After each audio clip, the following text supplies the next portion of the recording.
guys, what is a good replacement schedule for your commercial buildings?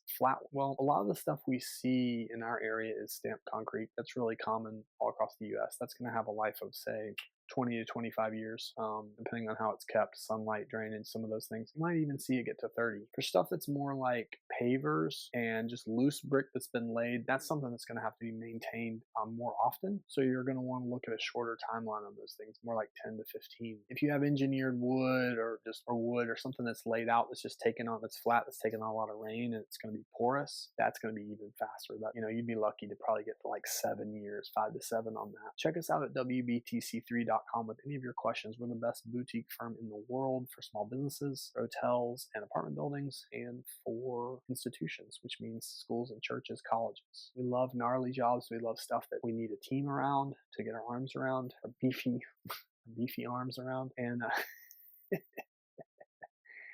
and we'd love to work with you. Thanks again.